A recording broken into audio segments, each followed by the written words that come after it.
Kongs, good morning. Sir, good morning, Sir Ace.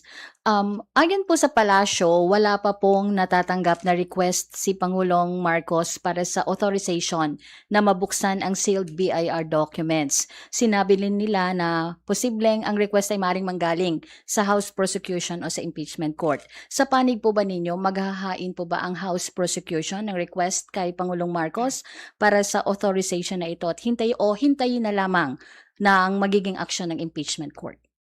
Sa punto pong ito, mahalaga po nga antayin muna natin yung po nga desisyon ng Senate Impeachment Court. Katulad po ng nagdaan ho naming pagtingin ay hindi naman ho kailangan yung pong authorization ng Pangulo ng Pilipinas for a subpoena to be issued. No? So, antayin lang ho natin yung pagtingin po ng Senate Impeachment Court. So kung halimbawa, sabihin nila na necessary yung authorization, then it is something that we will consider and then we'll probably comply on. No? So, tingin ko yun yung mas mahalaga kasi para sa isang bagay na pinag-usapan ho natin, BIR doc, kasi totoo lang, hindi lang mo impeachment ito.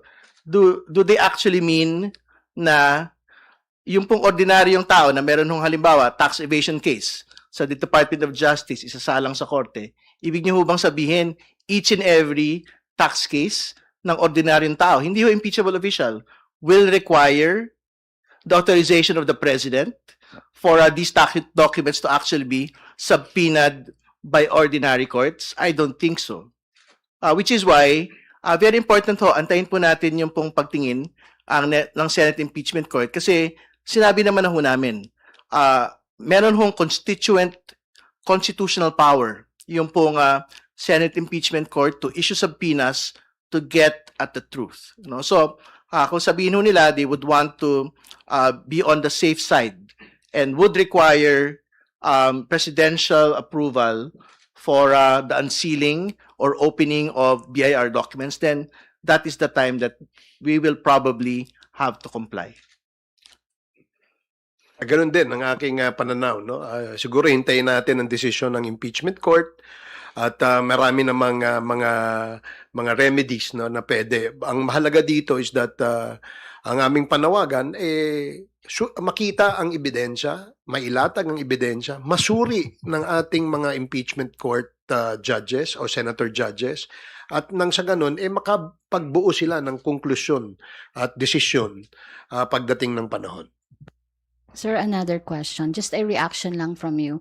Kahapon po sinabi sa press ko ni Jose Castro na inaasahan nila sa impeachment trial next week ay walang drama, walang pagtatago ng katotohanan at walang pag-iwas sa totoong issue. At ang mahalaga ay lumabas ang katotohanan. Ano po yung reaksyon ng House Prosecution sa pahayag na ito? Sa inyong pananaw, paano ninyo masisiguro na mananatiling nakatuon ang paglilitis sa ebidensya at sa mga isyong nakasaad sa articles of impeachment?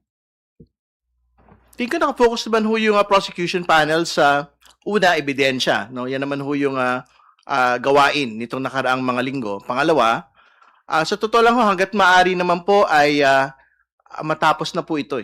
Kumbaga, the sooner that you're able to end and for the senator judges to be able to decide on the case, mas maigi para sa prosecution, tingin ko, para sa buong bayan. Hindi ba? Para magkaroon na po ng resolusyon.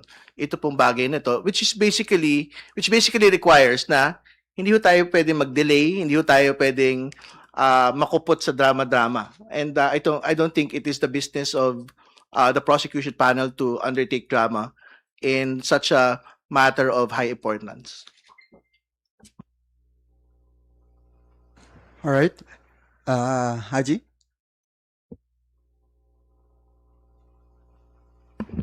Good morning po, Kong Terry, Kong Ace. Doon po sa issue ng confidential funds, nabanggit ni Kong Terry kanina na naasahan nga po yung mga bukod doon sa mga names no na naibunyag sa acknowledgement receipts pati yung pagsasauli po ng confidential funds.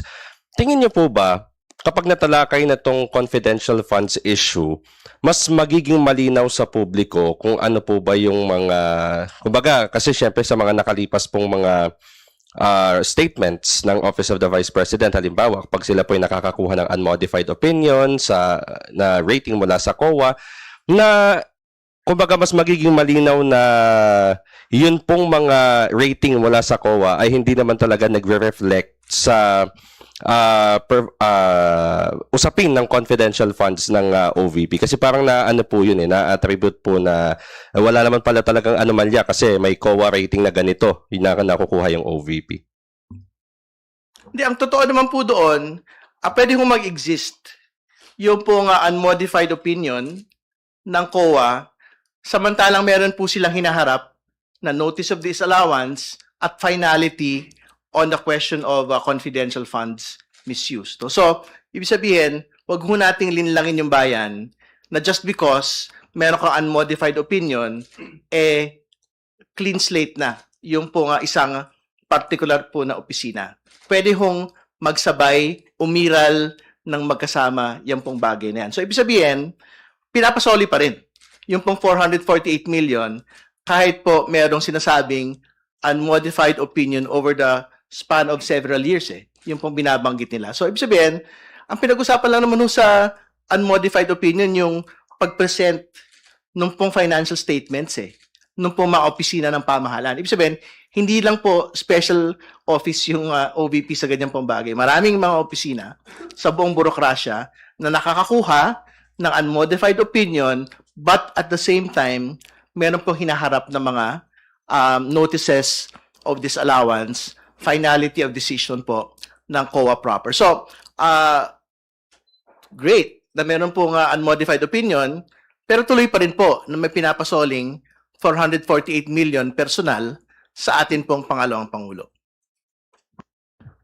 Well, ang pinakamahalaga dito, bukod dun sa unmodified opinion and notice of notice of disallowance, yung pinaka-final decision no ng ating COA. Kasi ito nagpapatunay lamang na may proseso na ginagawa ang Commission on Audit to arrive at a decision on an issue that is of national importance. Bakit? Pera ng taong bayan ito Kailangan patunayan kung ito ba'y nagamit sa tama. Now, siyempre ang opisina ay nagbigay ng kanilang justification. If COA finds the justification lacking, then it goes to the unmodified opinion. Now, if there is a semblance of finality, COA will issue a notice of disallowance. But there's still a way for the agency to submit an appeal until it becomes final. So again, ang pinaka-importante ay yung final. No, ano ba yung final? Sinasabi dun sa final na decision, itong mga period na ito na kung saan ginamit sa confidential funds, isoli nyo itong perang ito. Ito naman sa period na ito, na ginamit nyo rin dyan, isoli nyo ito. And there are still others coming, no, if I'm not mistaken. Marami pa siya marami pang ano. So again, ang what is really important na maintindihan din ng ating mga kababayan, hindi yung unmodified opinion, hindi yung notice of disallowance, kung ano ang final decision ng ating Commission on Audit. Doon natin tingnan.